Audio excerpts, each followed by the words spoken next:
اعوذ باللہ من الشیطان الرجیم بسم اللہ الرحمن الرحیم السلام علیکم ورحمۃ اللہ وبرکاتہ۔ آج ہم ایک ایسے روحانی اور علمی کتاب کا تعارف لے کر حاضر ہوئے کہ جس نے حدیث قصہ کی گہرائیوں کو اجاگر کیا۔ یہ ہے شرح حدیث قصہ، جس کے مؤلف ہیں سید علی افضل زیدی قمی۔ چلیے آغاز کرتے ہیں اس عظیم کتاب کے سفر کا۔ آج انشاءاللہ کہ اس کتاب کا حصہ نمبر 5 بیان کیا جائے گا۔ پچھلے 4 حصوں کے لیے آپ پلے لسٹ بنام حدیث قصہ میں جا کر ملاحظہ کر سکتے ہیں۔ فقال الامین جبرائیل یا رب ومن تحت القصہ فقال عز وجل هم اہل بیت النبوۃ ومعدن الرسالہ هم فاطمۃ وابوها وبعلها وبنوها۔ پیغمبر اکرم صلی اللہ علیہ وآلہ وسلم سے ایک روایت نقل ہوئی ہے کہ آپ کے پاس جبرائیل امین موجود تھے کہ اتنے میں حضرت علی علیہ السلام آپ کی خدمت اقدس میں آئے۔ جبرائیل امین ان کے احترام میں کھڑے ہوئے۔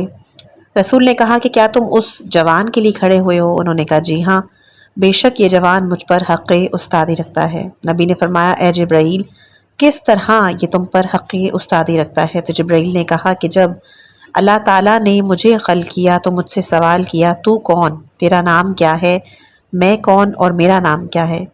بس میں جواب دینے میں خاموش تھا کہ اتنے میں اس جوان کو عالم انوار میں حاضر پایا اور اس نے مجھے جواب کی تعلیم دی اور کہا کہو تو رب جلیل اور تیرا نام جلیل ہے، میں عبد ذلیل اور میرا نام جبرائیل ہے، اس وجہ سے میں ان کے احترام میں کھڑا ہوا ہوں۔ جبرائیل میں جو ایل ہے وہ خدا کے اسماء میں سے ایک اسم ایل عبرانی اور سریانی زبان میں ہے، جیسے جبرائیل، میکائیل، اسرافیل۔ بس ایل بمعنی اللہ کے ہیں، جبرائیل یعنی اللہ کا بندہ۔ سہیلی نے کتاب روز میں کہا کہ جبرائیل علیہ السلام کا نام سریانی زبان میں ہے، جس کا معنی ہے عبد الرحمن اور عبد العزیز۔ ہم اہل بیت النبوہ، یہ جملہ بھی حدیث قصہ میں ہے اور زیارت جامعہ کی ابتدا اور شروعات بھی اسی جملے سے ہوتی ہے۔ السلام علیکم یا اہل بیت النبوہ، سلام ہو آپ پر اے نبوت کے اہل بیت۔ قرآن کی نگاہ میں اہل یا ذریت رسول ان کو کہا جاتا ہے کہ جو پیغمبر صلی اللہ علیہ وآلہ وسلم کے ساتھ پیوند یا عزیز و اقربا ہوں، اور رسول سے وابستگی ان کا ہم عقیدہ اور ہم ایمان ہونا ہے، اور جو رسول اللہ صلی اللہ علیہ وآلہ وسلم کے ہم عقیدہ اور ہم ایمان نہ ہوں تو اسے خاندان سے نکال دیا جاتا ہے، جیسے حضرت نوح علیہ السلام کے فرزند کے لیے قرآن میں ہے کہ وہ تمہارے اہل میں سے نہیں ہے۔ اہل قرآن میں بھی مختلف جگہوں پہ استعمال ہوا ہے، اہل انجیل، اہل قرآ، اہل مدینہ، اہل بیت، اہل ذکر، اہل تقوی، اہل مغفرت۔ بس کلمہ اہل جب اپنے بعد والے کلمے کے ساتھ ذکر ہو تو اس کا مطلب سمجھ میں آتا ہے کہ ان سے کون سے لوگ مراد ہیں۔ اردو لغت میں بھی اہل مختلف دیگر کلمات کے ساتھ ذکر ہوا، اہل خانہ، اہل زبان، اہل دل، اہل علم، اہل قلم، اہل قرآن، اہل محلہ وغیرہ۔ بس حدیث قصہ میں اللہ تعالیٰ نے جب جبرائیل کو پیغمبر پاک علیہ السلام کا تعارف کروایا تو فرمایا ہم اہل بیت النبوہ، نبوت کے گھر والے، اہل بیت گھر والے، اور پھر بیت نبوت کی طرف اضافہ ہوا۔ اس کا مطلب یہ ہے کہ نبوت کے گھر والے یعنی بیت نبوت ان لوگوں پر اطلاق ہوتا ہے کہ جو پروردگار عالم کے اسماء اور صفات الہی کی تجلی کی جگہ ہو، ان کا تعلق زمین سے آسمان تک ہے، گویا یہ وسیلہ پروردگار عالم ہیں، یہ ہستیاں زمین والوں کا آسمان والوں کے ساتھ ارتباط قائم کرتے ہیں۔ ادھر ایک اہم نقطہ ہے جس کی طرف توجہ کرنے کی ضرورت ہے، بیت نبوت کی طرف اضافہ ہوا ہے نہ کہ نبی کی طرف۔ ہر کسی کو جو بھی پیغمبر کے گھر میں زندگی گزار رہا ہے اس کو بیت نبوہ کے زمرے میں نہیں لا سکتے۔ یہ حقیقت اس وقت آشکار اور روشن ہوگی کہ جب قرآن مجید کی آیات کی طرف رجوع کریں، ان میں تحقیق کریں۔ جب ہم قرآن کی آیات میں دیکھتے ہیں کہ بیت کو شخصیت پیغمبر اکرم صلی اللہ علیہ وآلہ وسلم کی طرف نسبت دی گئی ہے اور صیغہ جمع استعمال ہوا ہے تاکہ تمام ازواج پیغمبر شامل ہو جاتی، جیسے کہ ہے کہ اے ایمان والوں، سورہ احزاب آیت نمبر 53 میں کہ اے ایمان والوں، پیغمبروں کے گھروں میں اس وقت تک داخل نہ ہونا جب تک تمہیں کھانے کے لیے اجازت نہ دے دی جائے۔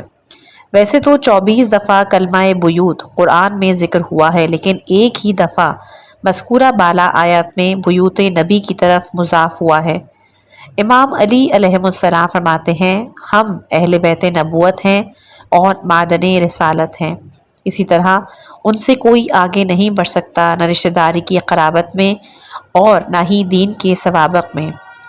ابو حمزہ سمالی جو کہ امام زین العابدین علیہ السلام اور امام محمد باقر علیہ السلام کے شاگرد اور معروف دعائے سحر کے راوی ہیں، وہ کہتے ہیں مسجد پیغمبر صلی اللہ علیہ وآلہ وسلم میں بیٹھا ہوا تھا کہ ایک شخص مسجد میں آیا، سلام کیا اور اس کے بعد اپنا تعارف کروایا اور مجھ سے کہا کہ ابو جعفر کو تم پہچانتے ہو؟ میں نے کہا جی ہاں، ان سے تمہیں کیا کام؟ اس مرد نے کہا کہ 40 سوال تیار کیے ہیں تاکہ ان سے پوچھوں، اگر حق جواب دیے تو قبول کروں گا اور اگر باطل دیے تو قبول نہیں کروں گا۔ میں نے اس سے کہا کہ حق اور باطل کے درمیان فرق کو جانتے ہو؟ اس نے کہا کہ تم اہل کوفہ کے لوگ کسی کی زیر بار نہیں آتے۔ اس نے کہا کہ جب بھی ابو جعفر باقر کو دیکھو تو مجھے بتا دینا۔ ابھی ہماری باتیں ختم نہیں ہوئی تھی کہ امام باقر علیہ السلام خراسان اور دیگر لوگوں کے ساتھ کہ جو حج کے مسائل پوچھ رہے تھے مسجد میں داخل ہوئے اور اپنی مسند پر آ کر بیٹھے۔ وہ شخص کہ جو مجھ سے امام کا پوچھ رہا تھا وہ امام کے قریب جا کے بیٹھا، میں بھی ایسی جگہ جا کے بیٹھا تاکہ ان کی گفتگو کو سن سکوں۔ جس وقت امام کے ارد گرد لوگوں نے اپنے سوالات کے جواب دریافت کیے اور چلے گئے تو امام علیہ السلام نے اس شخص کی طرف رخ کیا اور فرمایا تم کون ہو؟ اس نے کہا کہ میں قتادہ دعامہ بصری کا بیٹا ہوں۔ امام علیہ السلام نے کہا کہ تم بصرہ کے فقیہ اور دین شناس ہو؟ اس نے کہا جی ہاں۔ تو امام محمد باقر نے کہا کہ وائے ہو تم پر اے قتادہ، اللہ نے ایک گروہ کو خلق کیا اور ان کو اپنی مخلوق پر حجت قرار دی، اور وہ زمین کی میخیں ہیں، یعنی زمین کے سکون کا باعث ہیں، اس کے امر کو قائم کرنے والے، اس کے علم کے برگزیدہ، ان کو اس سے پہلے کہ مخلوق کو خلق کرتا عرش کے دائیں جانب سائے کی صورت میں مصطفیٰ قرار دیا۔ قتادہ کچھ طولانی مدت تک وہاں خاموش رہا، اس کے بعد کہا کہ خدا کی قسم بہت سے فقیہ کے پاس بیٹھا ہوں، حتیٰ کہ ابن عباس کے سامنے بھی زانوئے ادب طے کیے، لیکن کسی کے سامنے میرا دل اتنا مضطرب نہیں ہوا کہ جتنا آپ کے سامنے مضطرب ہوا ہے۔ گویا اس نے اس کلام کے ذریعے اپنی پریشانی کے راز کو امام سے سوال کیا، لہٰذا امام نے اس سے کہا کہ وائے ہو تجھ پر، کیا جانتے ہو کہ تم کہاں بیٹھے ہو؟ تم ان گھروں میں ہو کہ جن کے بارے میں خدا کا حکم ہے کہ ان کی بلندی کا اعتراف کیا جائے اور ان میں ان کے نام کا ذکر کیا جائے کہ ان گھروں میں صبح و شام اس کی تسبیح کرنے والے ہیں۔ وہ مرد جنہیں کاروبار یا دیگر خرید و فروخت ذکر خدا، قیام نماز اور ادائے زکوٰۃ سے غافل نہیں کر سکتی۔ گویا امام نے سورہ نور کی آیت نمبر 36 اور 37 کی تلاوت فرمائی۔ اس کے بعد کہا کہ نحن اولئک، یعنی وہ گھر ہم ہیں۔ بس قتادہ نے کہا کہ خدا کی قسم آپ نے سچ فرمایا، اللہ تعالیٰ مجھے قرار دے کہ آپ پر قربان ہو جاؤں، خدا کی قسم یہ گھر پتھر اور مٹی کے نہیں۔ اس کے بعد قتادہ نے امام سے پنیر کے بارے میں سوال کیا۔ امام باقر علیہ السلام مسکرائے، فرمایا تیرے سارے سوالات پنیر کی طرف پلٹ آئے۔ قتادہ نے جواب دیا کہ میں بھول گیا۔ امام نے فرمایا مشکل نہیں۔ اس کے بعد قتادہ کے سوال کا جواب دیا۔ اکثر حدیثیں اور کلامی کتابوں کے متون میں اہل بیت النبوہ کو اختصار کے ساتھ اہل بیت لکھا جاتا ہے، اور شاید اہل بیت کہنے کی وجہ سورہ احزاب کی آیت نمبر 33 ہو، انما یرید اللہ لیذھب عنکم الرجس اہل البیت ویطہرکم تطہیرا۔ جس وقت یہ آیت اپنے اہل کو نماز کا حکم دے والی، جو کہ سورہ طٰہٰ آیت نمبر 132 ہے، جب یہ والی آیت نازل ہوئی تو روایات میں ملتا ہے کہ پیغمبر اکرم صلی اللہ علیہ وآلہ وسلم حضرت علی علیہ السلام کے گھر کے دروازے پہ نماز کے وقت آتے اور فرماتے کہ نماز تم پر رحمت کرے، اور پھر آیہ تطہیر کی تلاوت فرماتے تھے۔ بس اہل بیت نبوت سے مراد ائمہ طاہرین علیہم السلام و حضرت زہرا سلام اللہ علیہا ہیں، اور جب ہم آیہ تطہیر پہنچیں گے تو اس وقت اس بات کو ہم انشاءاللہ کے واضح کر دیں گے۔ فقال الامین جبرائیل یا رب ومن تحت الکسا فقال عز وجل هم اہل بیت النبوہ ومعدن الرسالہ هم فاطمۃ ابوها وبعلها وبنوها۔ سوال یہ پیدا ہوتا ہے کہ جبرائیل امین پروردگار عالم سے پوچھ رہے ہیں کہ اس قصہ کے نیچے کون موجود ہے۔ سوال یہ کہ کیا جبرائیل امین وحی لے کر رسول اکرم صلی اللہ علیہ وآلہ وسلم پہ نازل نہیں ہوتے رہے؟ کیا علی اس کے استاد نہیں؟ کیا حسنین کا جھولا نہیں جھلایا؟ کیا جناب سیدہ سلام اللہ علیہا کی چکی نہیں چلائی؟ یا اس در سے یتیموں، اسیروں، مسکین بن کر روٹیاں لے کر نہیں گئے؟ آپ سب کہیں گے بالکل ایسا ہی ہے، جبرائیل تو اس در کے خادم ہیں، آخر کیوں پھر پوچھ رہے ہیں؟ تو اس کا جواب ایک مثال کے ذریعے روشن کرنا چاہتے ہیں۔ مثال کے طور پر میرے برابر میں گلاس میں پانی رکھا ہو اور جگ میں پانی رکھا ہو، لوٹے میں پانی رکھا ہو۔ اب میں آپ سے کہتا ہوں کہ مجھے گلاس کا پانی دیں، تو آپ اٹھا کے مجھے گلاس کا پانی دیں گے۔ اسی طرح میں آپ سے کہتا ہوں جگ کا پانی دیں، آپ مجھے جگ کا دیں گے۔ اب میں آپ سے کہتا ہوں یہ تینوں پانی یعنی گلاس، جگ اور لوٹے کا نہر یا دریا میں ڈال دیں، اور اس کے بعد کہتا ہوں کہ اب اس نہر یا دریا کے پانی سے گلاس کا پانی مجھے لا کر دے، تو آپ کہیں گے کہ مولانا صاحب خیریت تو ہے، ممکن ہی نہیں کہ ہم دریا یا نہر سے گلاس کا پانی لا کر دیں۔ میں کہوں گا کیوں ممکن نہیں؟ پہلے تو لا کر دے دیا، اب کیوں نہیں؟ تو آپ جواب میں کہیں گے کہ قبلہ جب یہ جدا تھے تو ہم پہچان سکتے تھے کہ گلاس کا پانی کون سا ہے، جگ کا، لوٹے کا کون سا ہے، لیکن جب نہر یا دریا میں ڈال دیا تو سب ایک ہو گئے۔ میں نہیں پہچان سکتا، بلکہ میں ہی نہیں، کتنا ہی کوئی بڑا عالم ہو، انجینئر ہو، وہ نہیں پہچان سکتا کہ اس نہر یا دریا میں گلاس کا پانی کون سا ہے۔ یہی جواب جبرائیل ہمیں دیں گے کہ میں بے شک اس در کا خادم ہوں۔ جب یہ جدا جدا ہوتے ہیں تو میں جانتا ہوں کہ محمد کون ہے، علی کون ہے، فاطمہ کون ہے، حسن کون ہے، حسین کون ہے، لیکن جب یہ اجزاء اپنے کل کے ساتھ مل کر ایک نور ہو جاتے ہیں تو میں نہیں پہچان سکتا کہ اس میں محمد کون ہے، علی کون ہے، فاطمہ کون ہے۔ اسی لیے میں اپنی ذات نا متناہی سے سوال کر رہا ہوں کہ جو ان کا خالق ہے وہی جانتا ہے، وہی علیم ہے۔ اب اللہ تعالیٰ نے جبرائیل کے جواب میں فرمایا کہ ہم اہل بیت النبوہ و معدن الرسالہ، ہم فاطمۃ و ابوہا و بعلہا و بنوہا۔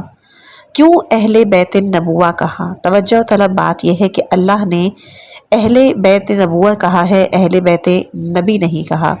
جیسا کہ عرض کیا، فرق ہے اہل بیت نبوت اور اہل بیت نبی میں، کیونکہ اس کے بعد آیہ تطہیر کو نازل کرنا ہے، اس لیے اہل بیت نبوہ کہا۔ اگر اہل بیت نبی کہتا تو ازدواج شامل ہو جاتی، لیکن اہل بیت نبوت کہہ کے در حقیقت خود خدا نے بھی ازدواج کو آیہ تطہیر سے دور رکھا۔ انشاءاللہ کہ جب آیہ تطہیر پر تحریر کریں گے تو پھر روایات کو ذکر کریں گے کہ آیہ تطہیر میں ازدواج شامل ہیں یا نہیں ہے۔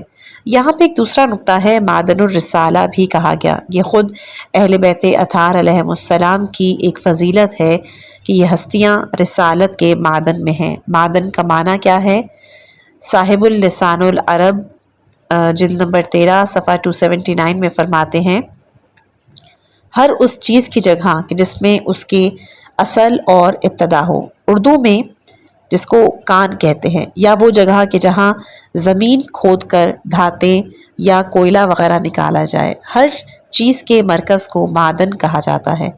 عربی اور اردو کی لغت کی طرف رجوع کر کے پتہ چلتا ہے کہ معدن ہر چیز کی اصل اور مبدأ و ابتدا اور مرکز کو کہتے ہیں۔ بس اہل بیت اطہار کائنات کے اصل مرکز ہیں، اگر یہ نہ ہوتے تو کائنات خلق نہ ہوتی۔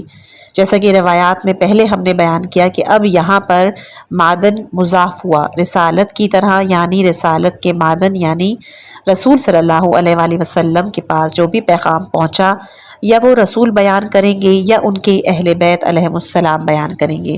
جو بھی دین الہی کے پیغام کو حاصل کرنا چاہتا ہے تو در محمد و آل محمد پہ آ جائے، اسے سب پیغام الہی مل جائیں گے، کیونکہ یہ ہستیاں باب اللہ ہیں۔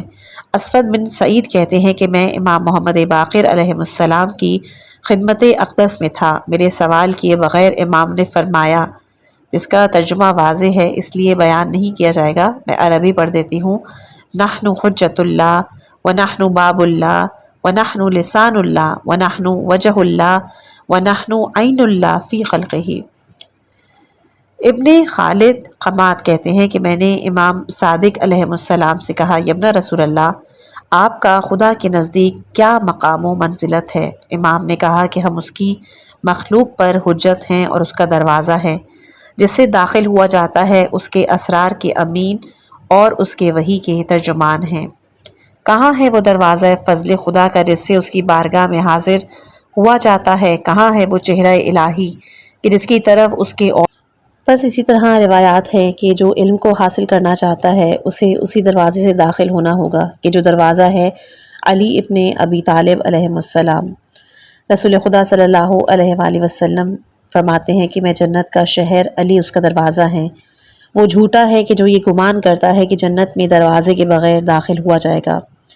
اس روایت کو ہم نے کتاب جناب فاطمہ الزہرا کے 9 آسمانی نام میں ذکر کیا ہے کہ اللہ کے حبیب نے آخری وقت میں انصار کو بلا کر یہ فرمایا تھا کہ یہی ہے حقیقی الہی دروازے کہ جن کے ذریعے انسان علم و حکمت اور جنت کو حاصل کر سکتا ہے۔ عجیب بات ہے کہ چادر تطہیر میں سارے کے سارے سردار موجود ہیں اور پوچھنے والا بھی سردار ملائکہ کہ جس سے پوچھا جا رہا ہے وہ تو سرداروں کا سردار خالق و مالک ہے۔ چادر کے نیچے رسول اکرم سید الانبیاء حضرت علی علیہ السلام، سید الاوصیاء حضرت فاطمہ زہرا سلام اللہ علیہا سیدۃ النساء العالمین، حسنین شریفین علیہم السلام جوانان جنت کے سردار، لیکن اللہ نے سرداری جناب سیدہ کو دی، ہم فاطمہ و ابوہا و بعلہا و بنوہا۔ گویا اللہ تعالیٰ بتانا یہ چاہ رہا ہے کہ جو فاطمہ کا ہے وہ رسول کا بھی ہے، علی کا بھی، حسنین کا بھی، اور ہمارا بھی ہے۔ جو سیدہ سلام اللہ علیہا کا نہیں وہ ہمارا نہیں۔ عظمت فاطمہ سلام اللہ علیہا کے لیے اتنا ہی کافی ہے کہ تعارف میں فقط نام فاطمہ ذکر کیا اور ضمائر بھی فاطمہ کی طرف ساری کی ساری پلٹا دی، ہم فاطمہ و ابوہا و بعلہا و بنوہا۔ اب یہاں پر ایک سوال ہوتا ہے، کیوں مرکز عصمت و طہارت جناب فاطمہ سلام اللہ علیہا کو قرار دیا؟ اس کا جواب ہے کہ اگر مرکز و محور جناب رسول خدا صلی اللہ علیہ وآلہ وسلم کو قرار دیا جاتا تو رشتے میں جوڑ لگ جاتے۔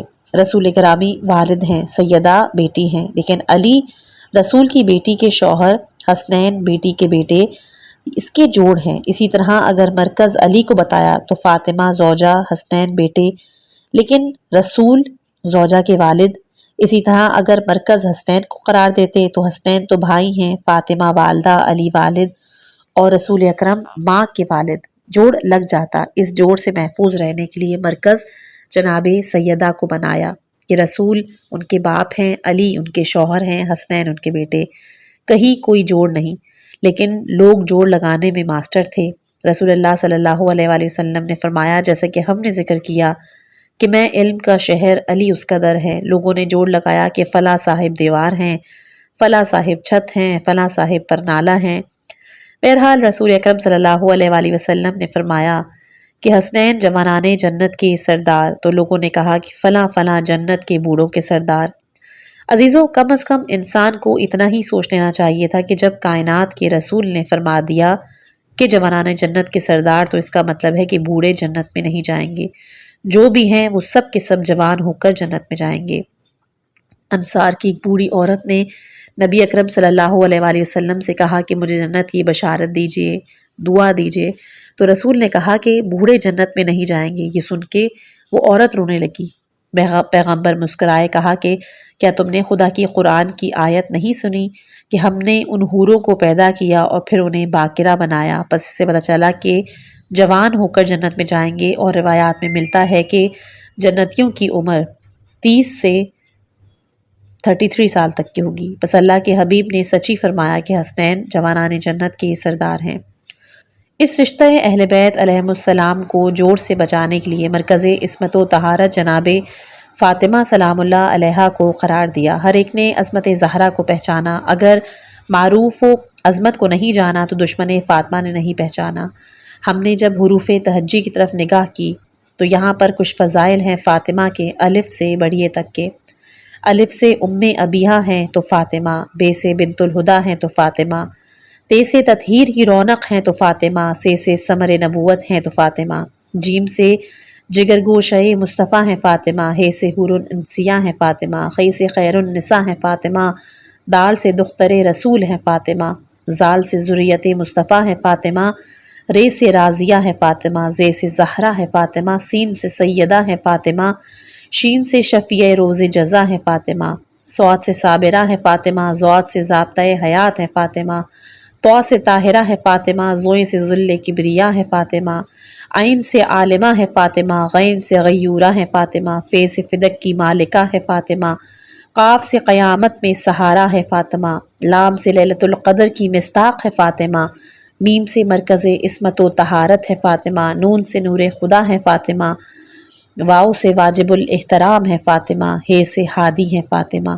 کون کہتا ہے رسول کی چار بیٹیاں ہیں؟ سورہ کوثر میں نہیں دیکھا تو ایک آیت تطہیر میں دیکھا، ایک آیہ مباہلہ میں دیکھا، ایک سورہ قدر میں دیکھا تو ایک آیہ مودت میں دیکھا، ایک سورہ دہر میں دیکھا تو ایک آیہ ذی القربہ میں دیکھا، ایک رسول اللہ کی رحلت کے بعد گریہ کرنے والی، ایک فدق جسے دیا وہ بھی ایک، جس کے احترام میں رسول کھڑے ہوئے وہ بھی ایک، رسول نے احادیث بیان کی تو ایک کے لیے، امت نے ظلم و ستم کیا تو اسی ایک پر، جب سب جگہ پر یہ ایک ہی ہے تو پھر یہ پکار کے کہتی ہے یہ سے یکتا ہے فاطمہ، پس مرکز عصمت و طہارت ہے فاطمہ۔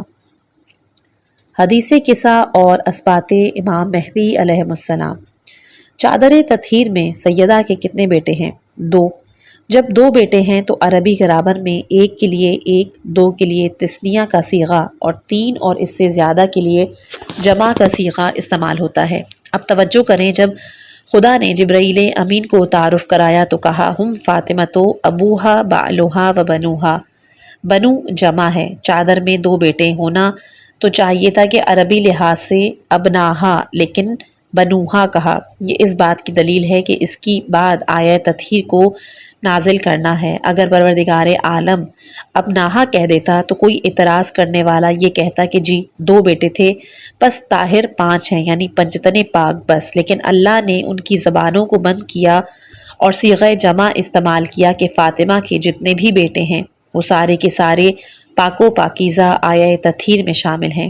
اس لیے روایات میں ہے کہ المہدی من ولد فاطمہ علیہ السلام، یعنی اس حدیث قصہ سے ہم سارے کے سارے ائمہ طاہرین کی عصمت کو ثابت کر سکتے ہیں اور حضرت امام زمانہ علیہ السلام یعنی مہدویت کو بھی ثابت کیا جا سکتا ہے، کیونکہ ہمارے پاس روایات میں امام زمانہ اولاد فاطمہ میں سے ہیں اور سارے کے سارے امام من ولد الحسین ہیں۔ رسول اکرم صلی اللہ علیہ وآلہ وسلم نے فرمایا میں اور میرا بھائی اور 11 امام قیامت تک میرے اوصیاء ہیں اور سارے کے سارے ہادی و مہدی ہیں۔ میرے بھائی کے بعد پہلا وصی حسن ہے، پھر حسین ہے، پھر حسین کی اولاد میں سے 9 ہیں۔ امام محمد باقر علیہ السلام فرماتے ہیں ہم 12 امام ہیں، ان میں سے حسن و حسین پھر ائمہ طاہرین حسین کی اولاد میں سے ہیں۔ حموینی نے اپنی اسناد سے ابن عباس سے یہ نقل کیا کہ رسول اکرم صلی اللہ علیہ وآلہ وسلم نے کہا میرے خلفاء، میرے اوصیاء میرے بعد خدا کی مخلوق پر 12 حجت ہیں، ان میں سے پہلا میرا بھائی اور آخری میرا بیٹا ہے۔ پوچھا کہ آپ کا بھائی کون ہے؟ آپ نے کہا کہ علی ابن ابی طالب میرے بھائی ہیں۔ پھر پوچھا گیا کہ آپ کے فرزند کون ہیں؟ آپ نے کہا کہ میرے فرزند مہدی ہیں کہ جو ظلم و جور سے بھری ہوئی دنیا کو عدل و انصاف سے پر کر دے گا۔ اس ذات کی قسم کہ جس نے مجھے حق کے ساتھ خوشخبری دینے والا بنا کر بھیجا، اگر عمر دنیا تمام ہونے میں صرف ایک دن بھی باقی ہو تو اللہ اس دن کو طویل کرے گا یہاں تک کہ میرا بیٹا مہدی اس میں خروج کرے گا۔ اس وقت روح اللہ عیسیٰ ابن مریم نازل ہو کے ان کے اقتداء میں نماز پڑھیں گے، زمین اپنے رب کے نور سے جگمگا اٹھے گی، اس کی حکومت مشرق و مغرب تک پھیل جائے گی۔ بعض روایات میں پیغمبر اکرم صلی اللہ علیہ وآلہ وسلم نے اپنے 12 جانشینوں کے نام ایک ایک کر کے بیان کیے ہیں، اہل مطالعہ افراد کتب روائی میں پڑھ سکتے ہیں۔ فقال جبرائیل یا رب اتاذننی ان احبط الى الارض لاکون معهم سادسا فقال اللہ نعم قد اذنت لك فحبط الامین جبرائیل وقال السلام علیک یا رسول اللہ العلی الاعلی يقرئك السلام ويخصك بالتحية والإكرام ويقول لك وعزتي وجلالي إني ما خلقت سماء مبنيا ولا أرضا مديا ولا قمرا منيرا ولا شمسا مزية ولا فلكا يدور ولا بحرا يجري ولا فلكا يسري إلا لأجلكم محبتكم وقد أذن لي أن أدخل معكم فہل تعزن لی یا رسول اللہ؟ فقال رسول اللہ وعلیک السلام یا امینہ وحی اللہ انہ نام قد اذنت لک فدخل جبرائیل معنا تحت الکساء۔ سید الملائکہ حضرت جبرائیل علیہ السلام نے خدا سے درخواست کی کہ مجھے اجازت دیں تاکہ میں ان میں جا کر چھٹا ہو جاؤں، تو فرمایا لِأَكُونَ مَعَهُمْ سَادِسًا۔ یہ کلام خود دلیل ہے کہ اہل بیت اطہار 5 افراد ہیں اور جو اس وقت چادر تطہیر کے نیچے جمع ہیں۔ بعض اہل سنت کے نظریے کو رد کرنے کے لیے کہ جو اہل بیت علیہم السلام میں ازواج کو شامل کرتے ہیں۔ بہرحال جبرائیل امین نے خدا سے اجازت لی اور اجازت اور پیغام الہی لے کر نازل ہوئے۔ اللہ کے حبیب کو سلام کیا، جیسا کہ ہم نے عرض کیا بات کرنے سے پہلے سلام کرو۔ ادب گفتگو کی رعایت کرتے ہوئے جبرائیل علیہ السلام نے سلام کیا۔ کسی کو پیغام دینا ہے تو اس کا بھی ادب سے یہی ہے کہ پہلے پیغام دینے والا سلام پہنچائے پھر پیغام کو دے۔ خود جبرائیل امین نے سلام کے بعد کہا العلی الاعلیٰ آپ کو سلام پہنچاتا ہے، محبت و اکرام سے آپ کو مخصوص کرتا ہے اور فرماتا ہے کہ قسم ہے مجھے اپنی عزت و جلال کی کہ میں نے بلند آسمان کو نہیں پیدا کیا، نہ پھیلی ہوئی زمین کو، نہ مہتاب نورانی کو، نہ آفتاب روشن کو، اور نہ اس فلک کو کہ جو گھومتا ہے، اور نہ دریائے جاری کو، اور نہ کشتی کو کہ جو دریا میں چلتی ہے، مگر آپ حضرات کے سبب اور آپ حضرات کی محبت کے باعث۔ اذن لی ان ادخل معکم، مجھ کو اجازت دی ہے خدا نے کہ میں آپ کے ساتھ زیر چادر داخل ہوں۔ فہل تعزن لی یا رسول اللہ، بس کیا آپ مجھے بھی اجازت دیتے ہیں اے رسول خدا؟ فقال رسول اللہ وعلیک السلام یا امینہ وحی اللہ انہ نعم قد اذنت لک فدخل جبرائیل معنا تحت الکساء۔ رسول اللہ صلی اللہ علیہ وآلہ وسلم نے فرمایا تم پر بھی سلام ہو اے اللہ کے وحی کے امین، میں تم کو اجازت دیتا ہوں کہ چادر کے نیچے آنے کی۔ بس جبرائیل علیہ السلام چادر کے نیچے داخل ہوئے۔ جبرائیل کی جو آرزو اور تمنا تھی اہل بیت کے ساتھ شامل ہونے کی وہ پوری ہوئی۔ خدا نے پیغام دے کے جبرائیل کو بھیجا۔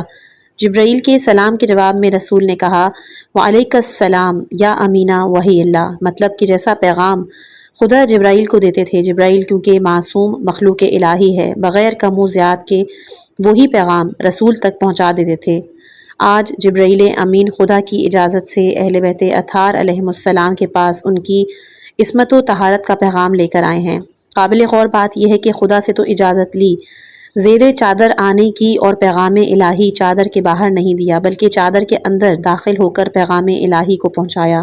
اس میں بھی ایک حکمت ہے کیونکہ جبرائیل نے آیہ تطہیر کی تلاوت کرنی ہے، اس میں کلمہ انما کہ جو حصار کے لیے استعمال ہوتا ہے وہ موجود ہے۔ اب جہاں تک حصار جائے گا وہاں تک اس کی مراد ہوگی۔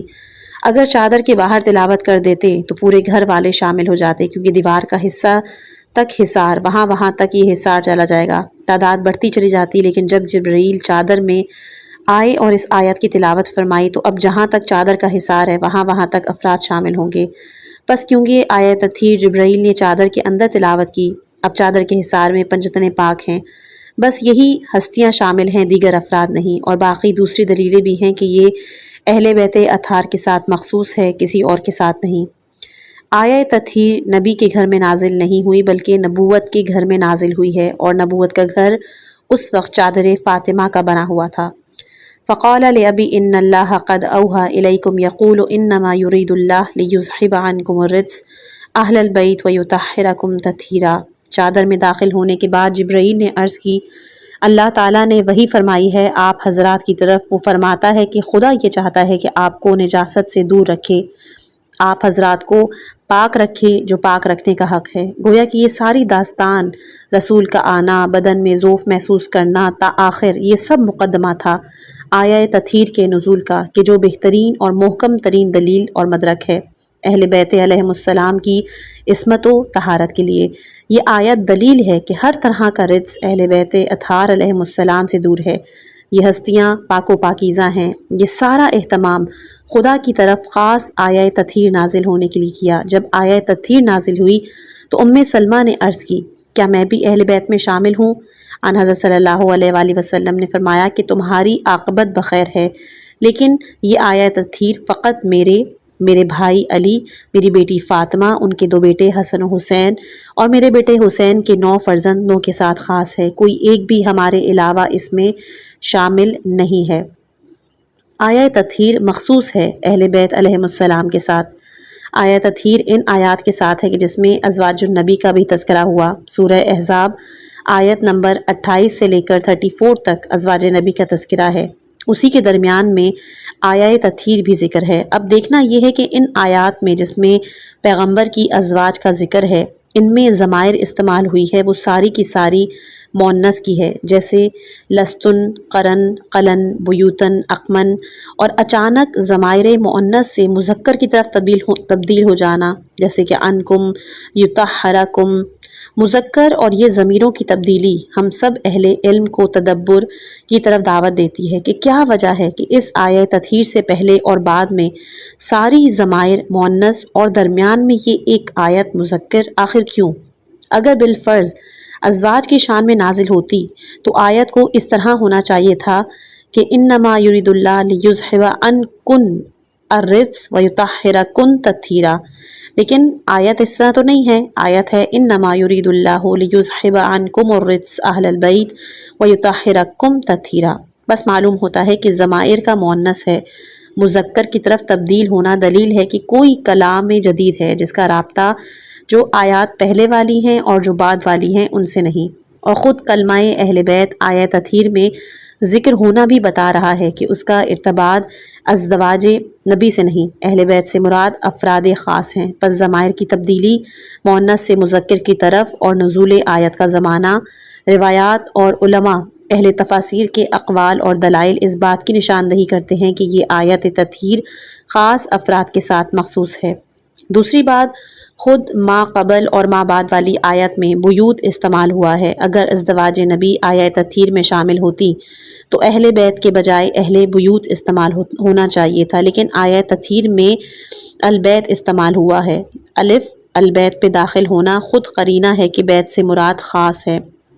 5 افراد خاص اس بیت کی مراد ہیں کہ جو بیت در حقیقت چادر تطہیر کا بنا ہے۔ اگر چادر کے باہر جبرائیل امین آیہ تطہیر سے تلاوت کرتے تو شاید کہا جا سکتا تھا کہ ازدواج بھی مراد ہیں، لیکن چادر میں داخل ہونے کے بعد جبرائیل کی آیہ تطہیر کا تلاوت کرنا خود اس بات کی دلیل ہے کہ انما کے حصار کے ساتھ اس آیت میں اہل بیت سے مراد افراد خاص ہیں۔ تیسری بات، ابو بکر نقاش اپنی تفسیر میں لکھتے ہیں مفسرین کی اکثریت کا اس بات پر اجماع ہے کہ آیہ تطہیر حضرت علی، حضرت فاطمہ، حضرت امام حسن، حضرت امام حسین علیہم السلام کے متعلق نازل ہوئی ہے۔ ابن شہر آشوب، ابو بکر حضرمی رشقۃ السعدی، اس کے علاوہ صاحب روح البیان آیہ تطہیر کے خمسہ طیبہ کے متعلق نازل ہونے کو مانتے ہیں، اس لیے ہماری طویل بحث کی اس میں ضرورت نہیں ہے۔ ابو جعفر محمد احمد بن محمد بن سلامہ بن الطحاوی اپنی کتاب مشکل الآثار میں کہ جن کا تعلق حنفی مسلک سے ہے، احادیث قصہ کے بعد بطور نتیجہ لکھتے ہیں کہ آیہ تطہیر کے اطلاق میں رسول خدا صلی اللہ علیہ وآلہ وسلم، علی مرتضیٰ علیہ السلام، فاطمہ زہرا سلام اللہ علیہا، حسن مجتبیٰ علیہ السلام اور امام حسین علیہ السلام شامل ہیں، ان کے علاوہ کوئی اور شامل نہیں۔ اور اس کے بعد طحاوی یہ بھی لکھتے ہیں کہ حضرت رسول خدا صلی اللہ علیہ وآلہ وسلم کا ہر نماز کے بعد در فاطمہ پہ آیہ تطہیر پڑھنا اس بات کی دلیل ہے کہ آیہ تطہیر اس گھرانے کے متعلق نازل ہوئی۔ اہل سنت کے علماء اور علماء شیعہ انہوں نے آیہ تطہیر کے واقعے کو اپنی اپنی کتابوں میں مفصل ذکر کیا ہے اور ساتھ ساتھ روایات بھی نقل کی ہیں۔ کتاب کی طولانی ہونے کی وجہ سے ہم سب کا ذکر نہیں کر سکے، فقط اس مختصر سی گفتگو پر اعتماد کرتے ہیں، اور جو حوالے انہوں نے دیے، ابو بصیر راوی ہیں کہ میں نے امام جعفر صادق علیہ السلام سے اطیعوا اللہ و اطیعوا الرسول و اولی الامر منکم کے متعلق سوال کیا تو آپ نے کہا کہ یہ آیت علی ابن ابی طالب و حسنین کے متعلق ہے۔ میں نے عرض کیا کہ لوگ کہتے ہیں کہ خدا نے قرآن میں کھل کر علی اور ان کے اہل بیت کا نام کیوں نہ رکھا؟ آپ نے کہا کہ اعتراض کرنے والوں کو یہ جواب دو کہ اللہ کے رسول پر نماز کا حکم نازل ہوا، خدا نے پورے قرآن میں نہیں کہا کہ فلاں نماز کی 3 رکعت نماز ہے، فلاں کی 4 رکعت کی وضاحت رسول خدا صلی اللہ علیہ وآلہ وسلم فرمائیں گے۔ اللہ نے زکوٰۃ کی ادائیگی کا حکم دیا، لیکن یہ نہیں کہا کہ 40 درہم پہ 1 درہم فرض ہے۔ نصاب زکوٰۃ کی وضاحت رسول اکرم صلی اللہ علیہ وآلہ وسلم فرمائیں گے۔ اللہ نے حج کا حکم دیا، لیکن یہ نہیں بتایا کہ حج بیت اللہ کے گرد 7 چکر لگانے ہیں۔ اس کی تشریح بھی رسول خدا صلی اللہ علیہ وآلہ وسلم فرمائیں گے۔ اسی طرح آیت اطیعوا اللہ و اطیعوا الرسول و اولی الامر منکم بھی نازل ہوئی، اس کی تشریح بھی رسول اکرم صلی اللہ علیہ وآلہ وسلم نے فرمائی، اور یہ آیت علی و حسن و حسین کے بارے میں ہے۔ پس رسول خدا نے علی کے بارے میں فرمایا من کنت مولا فعلی مولا، کہ جس کا میں مولا ہوں اس کا علی مولا ہے۔ تو آپ نے کہا کہ میں تمہیں کتاب اللہ اور اپنے اہل بیت سے وابستگی کی نصیحت کرتا ہوں۔ میں نے خدا سے درخواست کی کہ وہ قرآن اور اہل بیت کو ایک دوسرے سے جدا نہ کریں جب تک میرے پاس حوض پر نہ آ جائیں۔ اللہ نے میری دعا قبول فرمائی۔ آپ نے فرمایا کہ میرے اہل بیت علیہم السلام کو تعلیم دینے کی کوشش نہ کرنا، وہ تم سے زیادہ جانتے ہیں۔ پھر آپ نے یہ بھی فرمایا کہ وہ تمہیں ہدایت کے دروازے سے نکال کر کبھی بھی گمراہی کے دروازے میں داخل نہیں کریں گے۔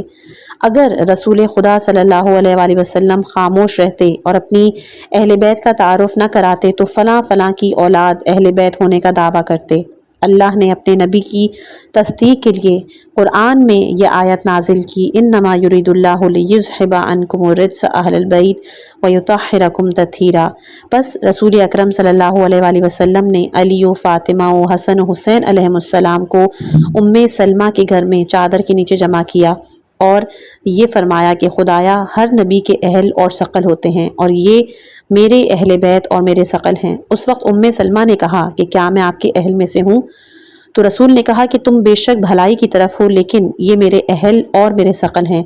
رسول خدا صلی اللہ علیہ وآلہ وسلم کی رحلت کے بعد حضرت علی علیہ السلام ان کے خلافت کے حقدار تھے، کیونکہ رسول خدا نے ان کے لیے بہت زیادہ تبلیغ فرمائی تھی اور آپ نے ان کا بازو پکڑ کر لوگوں کو دکھایا تھا۔ جب حضرت علی اس دنیا سے رخصت ہونے لگے تو آپ نے اپنے فرزند محمد حنفیہ اور عباس علمدار کو امام مقرر نہیں کیا۔ اگر بالفرض آپ کسی دوسرے بیٹے کو امام بناتے تو امام حسن امام حسین ان سے کہہ سکتے تھے کہ بابا جان، جس طرح سے خدا نے آپ کے متعلق حکم نازل کیا اسی طرح سے ہمارے لیے بھی حکم ہے، جس طرح سے خدا نے آپ کی اطاعت کا حکم دیا اس طرح ہماری اطاعت کا بھی حکم ہے، جس طرح سے رسول نے آپ کی تبلیغ کی اس طرح آن حضرت نے میرے لیے بھی تبلیغ کی۔ خدا نے جس طرح سے آپ سے رزق کو دور رکھا اسی طرح سے اس نے ہم سے بھی رزق کو دور رکھا۔ جس طرح خدا نے آپ کو طاہر بنایا ویسا طاہر مجھے بھی بنایا۔ جب امیر المومنین علیہ السلام علی اس دنیا سے رخصت ہوئے تو امام حسن علیہ السلام امام بنے، کیونکہ آپ بڑے بیٹے تھے۔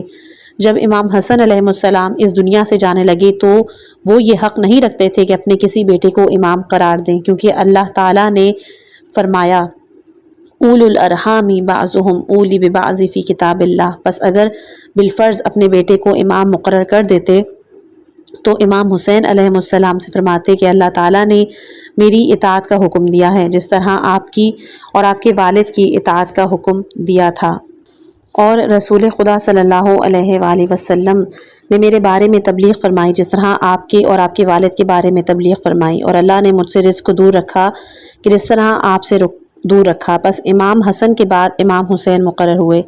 اہل بیت علیہم السلام میں سے کسی ایک کو بھی یہ حق نہیں کہ وہ امامت کا مطالبہ کرے، جیسا کہ امام حسین علیہ السلام نے اپنے بھائی اور بابا کے مقابلے میں امامت کا مطالبہ نہیں کیا۔ جب امامت امام حسین علیہ السلام کی طرف منتقل ہوئی تو اس کے بعد یہ جو آیت ہے اسی کی تعویل کا دور شروع ہوا۔ پھر امامت نسل حسین میں منتقل ہوئی اور امام علی بن الحسین علیہ السلام امام بنے۔ اس کے بعد محمد بن علی علیہ السلام اور پھر تا آخر سب امام بنے۔ آپ نے فرمایا کہ رجس سے مراد شک ہے۔ خدا کی قسم ہم نے کبھی اپنے رب کے بارے میں شک نہیں کیا۔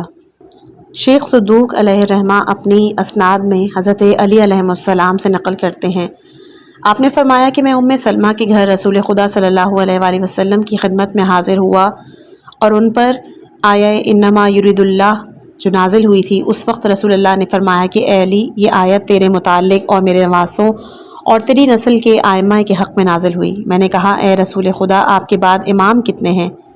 انہوں نے جواب دیا کہ اے علی، پہلے آپ، اس کے بعد آپ کے فرزند حسن و حسین، پھر حسین کے بعد ان کے فرزند علی، پھر ان کے فرزند محمد، پھر ان کے فرزند جعفر، پھر ان کے فرزند موسیٰ، پھر ان کے فرزند علی، پھر ان کے فرزند محمد، پھر ان کے فرزند علی، پھر ان کے فرزند حسن، پھر ان کے فرزند حجہ۔ میں نے ان کی اسی طرح اسماء ساق عرش پہ لکھے ہوئے دیکھے ہیں۔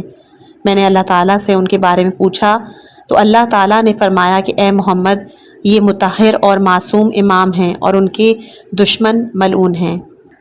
جناب عائشہ فرماتی ہیں رسول خدا صلی اللہ علیہ وآلہ وسلم گھر سے اس حال میں نکلے کہ دوش پہ کالے بالوں کی چادر ڈالے ہوئے تھے۔ امام حسن علیہ السلام، امام حسین علیہ السلام، حضرت فاطمہ سلام اللہ علیہا، امام علی علیہ السلام ایک کے بعد دوسرے ان کے پاس آئے اور چادر میں داخل ہوئے تو پھر رسول خدا صلی اللہ علیہ وآلہ وسلم نے فرمایا انما یرید اللہ لیذھب عنکم الرجس اہل البیت ویطہرکم تطہیرا۔ پانچویں اور آخری جو روایت ہے وہ ہے شیخ مفید اور شیخ طوسی رحمۃ اللہ علیہ لکھتے ہیں کہ حضرت علی علیہ السلام نے کہا کہ رسول خدا روزانہ صبح کے وقت ہمارے دروازے پر آتے تھے اور فرماتے تھے خدا تم پر رحمت نازل کرے، نماز کا وقت ہے۔ پھر آپ انما یرید اللہ والی آیت کو تلاوت فرماتے تھے۔ آیہ تطہیر کے متعلق بہت کچھ علماء کرام نے مفصل ذکر کیا، ہم فقط ان 5 روایات پہ ہی اکتفا کرتے ہیں، اور یہ بات متواتر احادیث سے ثابت ہے کہ یہ آیت تطہیر اہل بیت علیہم السلام کی شان میں نازل ہوئی ہے۔ مورخین، مفسرین، دانشور سب کے اقوال موجود ہیں کہ آیہ تطہیر خمسہ طیبہ کے بارے میں نازل ہوئی۔ یہ قرآن وہ کتاب ہے کہ جس میں رموز پوشیدہ ہیں، ارشاد قدرت ہے انہ لقرآن کریم فی کتاب مکنون۔ یہ محترم قرآن ہے جسے ایک پوشیدہ کتاب میں رکھا گیا، اسے پاک و پاکیزہ افراد کے علاوہ کوئی چھو بھی نہیں سکتا۔ پاک و پاکیزہ لوگوں کا خود قرآن نے تعارف کروایا سورہ احزاب آیت نمبر 33 میں۔ بس اہل بیت اطہار علیہم السلام ہی ہیں کہ جو اس کی حقیقی تفسیر کر سکتے ہیں، وہی بتا سکتے ہیں کہ کون سی آیت کس کے بارے میں نازل ہوئی۔ اسی لیے امام علی علیہ السلام نے اور امام زین العابدین علیہ السلام اور دیگر ائمہ طاہرین نے اس آیہ تطہیر کے مصداق کو کہ کس کی شان میں نازل ہوا مختلف مقامات پر بیان کیا ہے۔ فقال علی لأبی یا رسول اللہ اخبرنی ما لجلوسنا ھذا تحت الکساء من الفضل عند اللہ فقال النبی صلی اللہ علیہ وآلہ والذی بعثنی بالحق نبی واصطفانی بالرسالہ نجی ما ذکر خبرنا ھذا فی محفل من محافل اہل الارض فیہ جمع من شیعتنا محبینا الا ونزلت علیہم الرحمہ وحفت بهم الملائکۃ واستغفرت لهم الی ان یتفرقوا فقال علی علیہ السلام اذا واللہ فزنا فاز شیعتنا ورب الکعبہ فقال برسول اللہ صلی اللہ علیہ وآلہ یا علی والذی بعثنی بالحق نبی واصطفانی بالرسالۃ نجی ما ذکر خبرنا ھذا فی محفل من محافل اہل الارض فیہ جمع من شیعتنا محبینا فیہم محموم الا فرج اللہ ہمہ ولا مغموم الا وکشف اللہ غمہ ولا طالب حاجت الا وقضى الله حاجته فقال علی علیہ السلام اذا واللہ فزنا وسعدنا وكذلك شیعتنا فازوا وسعدوا في الدنیا والآخرة ورب الکعبہ۔ حدیث قصہ کے آخر میں آیہ تطہیر کے نزول کے بعد پیغمبر صلی اللہ علیہ وآلہ وسلم نے حدیث قصہ کی عظمت اور جو شخص اس کی تلاوت کرے یا جس محفل میں تلاوت کی جائے اس کی اجر اور پاداش کو بیان کیا ہے۔ رسول خدا نے قسم کھا کے کہا کہ کسی بھی محفل میں ہماری اس حدیث کی تلاوت کی جائے، اس محفل میں ہمارے شیعہ اور محب ہوں گے۔ پتہ چلا کہ اس کی تلاوت وہیں پر ہوگی، وہی کریں گے کہ جو شیعہ ہوں گے۔ کافر اور منافق اس حدیث قصہ کی برکتوں سے مستفید نہیں ہوں گے۔ عجیب بات ہے کہ شیعہ اور محب کو ساتھ ساتھ رکھا، کیونکہ شیعہ ہونا تو بہت سخت ہے لیکن محب ہونا آسان ہے۔ شیعہ اور محب کے بارے میں احادیث کو بیان کرنے کے بعد اجر اور پاداش کو ذکر ہے۔ شیخ طوسی نے امالی میں اپنی اسناد کے ساتھ امام جعفر صادق علیہ السلام سے روایت نقل کی کہ ایک دن حضرت رسول خدا صلی اللہ علیہ وآلہ وسلم جناب ام سلمہ کے گھر تشریف فرما تھے۔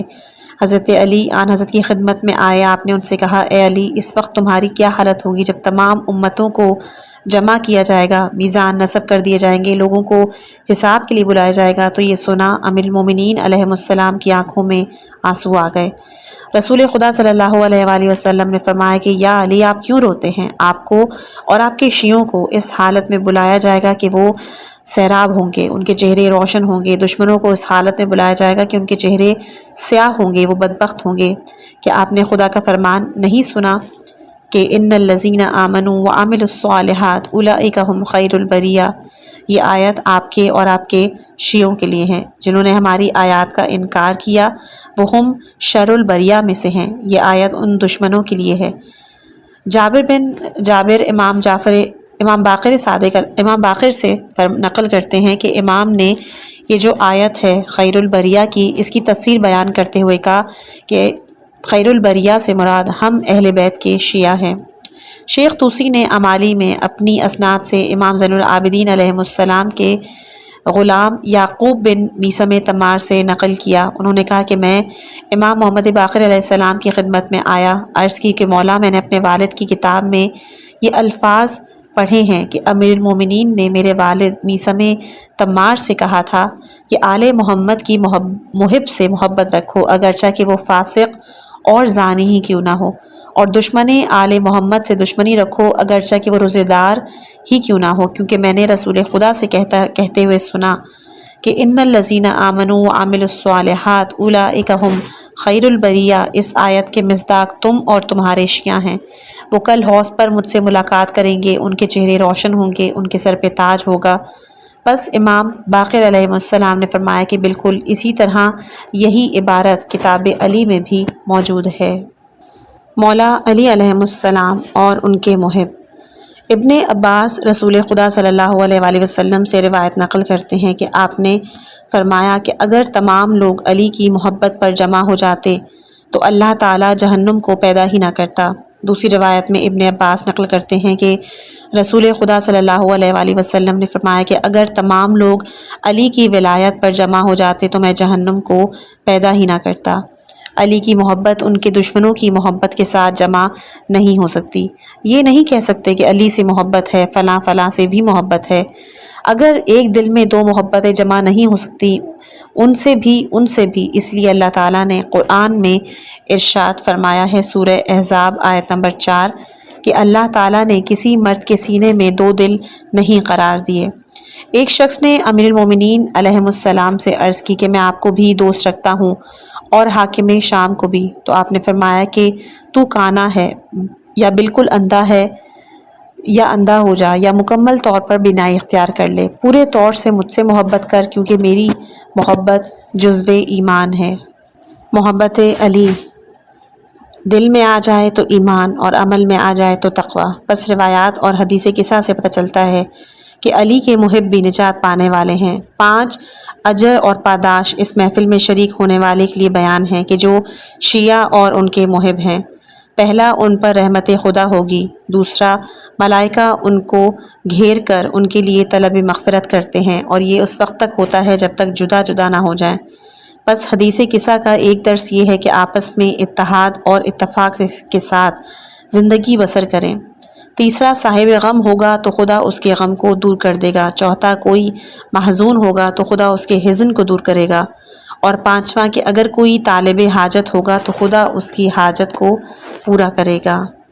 بس جو بھی انسان کو حاجت ہے اس حاجت کو مد نظر رکھتے ہوئے اس حدیث قصہ کی تلاوت کریں اور آخر میں جناب سیدہ سلام اللہ علیہا سے توسل کریں۔ انشاءاللہ اللہ تعالیٰ اس حاجت کو ضرور پورا کرے گا۔ شرح بیان کرنے کے لیے بہت کچھ ہے، لیکن اختصار سے کام لیتے ہوئے جتنا تحریر ہوا اسی پہ اکتفا کرتے ہیں۔ خداوند عالم سے دعا گو ہیں کہ آج شب شہادت امام موسیٰ کاظم ہے، اس کے طفیل اللہ تعالیٰ بندہ حقیر عبد ذلیل کی اس سعی اور کوشش کو اپنی بارگاہ میں شرف قبولیت عطا کرے، خلوص نیت سے تحریر کرنے اور اس پر عمل کرنے کی توفیق عطا فرمائے، اس حدیث قصہ کی شرح کو آخرت کے لیے ذریعہ شفاعت قرار دے، ہمیں اس حدیث کے معارف سے آشنا ہونے کی توفیق عطا فرمائے، آخرت میں شفاعت محمد و آل محمد علیہ السلام نصیب فرما۔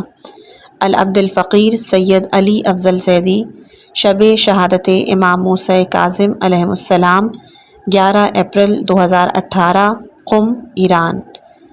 لکھنے والے نے کیونکہ شب شہادت امام موسیٰ کاظم پہ اس کتاب کا اختتام کیا تھا اور جو دعائیں انہوں نے بیان کی، ہم بھی خدا سے دعا کرتے ہیں کہ اس حدیث قصہ کے طفیل ہمیں اس کی معارف سے آشنا ہونے کی توفیق عطا کرے، آخرت میں شفاعت محمد و آل محمد علیہ السلام سے نصیب فرما۔ اپنی خاص دعاؤں میں مجھ حقیر کو ضرور یاد رکھیے گا. اگر آپ کو میری یہ کاوش پسند آئی ہو تو اپنی رائے سے ضرور اطلاع کیجیے گا، اور اگر ہو سکے تو اس چینل کو بھی ضرور سبسکرائب کیجیے گا. جزاک اللہ.